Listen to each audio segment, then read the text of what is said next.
Hello everyone, this is Erik, the Asian movie enthusiast, and this is my review of Spellbound, also known as Chilling Romance, a Korean romantic comedy horror movie from 2011 that stars Son Ye-jin and Lee Min-ki. A street magician, played by Lee Min-ki, notices a miserable-looking girl, played by Son Ye-jin, in the audience during some of his performances, and she winds up being the inspiration for his horror magic show. The show becomes a runaway success almost overnight, and the man is now a successful stage magician with a girlfriend, and we all know that's not going to last given the premise of the film. But he asks this gloomy girl to work for him, playing like the ghost in his show.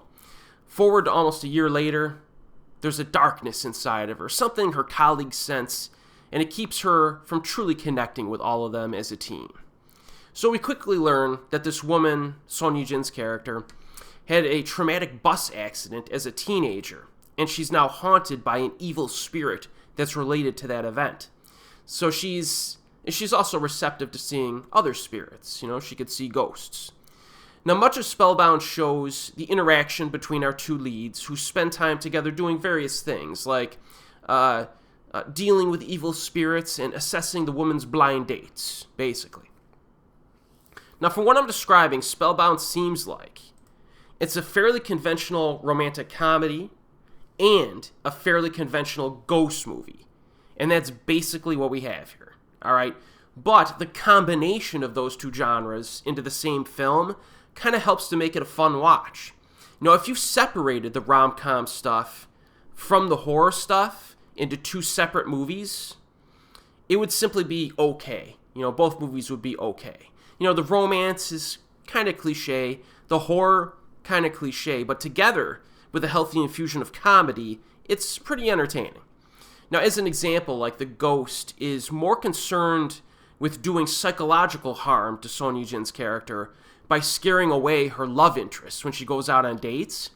It's almost as if the ghost wants her to suffer in romantic loneliness, so to speak. So that's kind of like an example of what you can expect from the movie, and it's kind of fun. Now, despite the fact that the filmmakers are smashing together these different movie genres, I think the overall tone is actually pretty consistent. Some moments might be a little bit more humorous, others a little bit more serious, but it avoids becoming like too disturbing on the horror end or too melodramatic on the romance end. So it's a pretty level-headed movie, I think. I do like the character interaction overall, and Son Ye-jin is a huge reason why this works. Very charming. And since this is a romantic comedy, she does act cute at times, but she nails it without becoming annoying. And you know what I'm talking about, because being overly cutesy can be very obnoxious, But this is a great actress, and she nicely avoids going too far with it. You know what I mean? And she does hit the more, dramatic elements good as well, it's Son Ye-jin.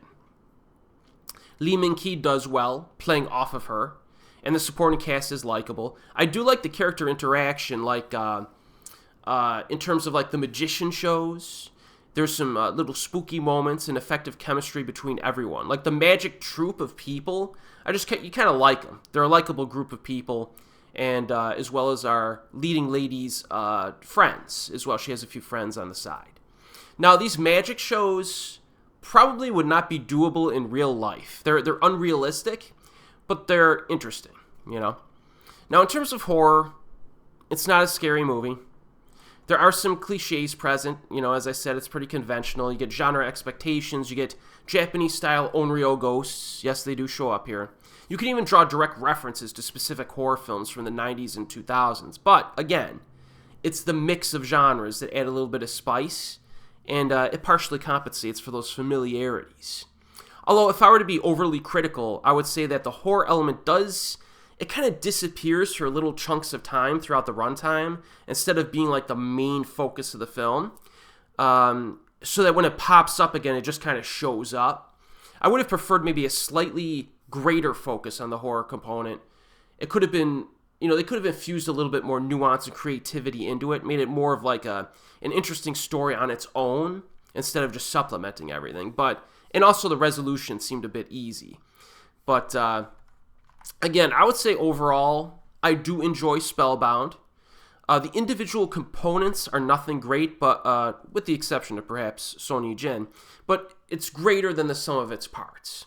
That's how I would describe it. So if any of you have seen it, let me know what you think. It's currently available streaming on Tubi. And as always, folks, I'll see you next time.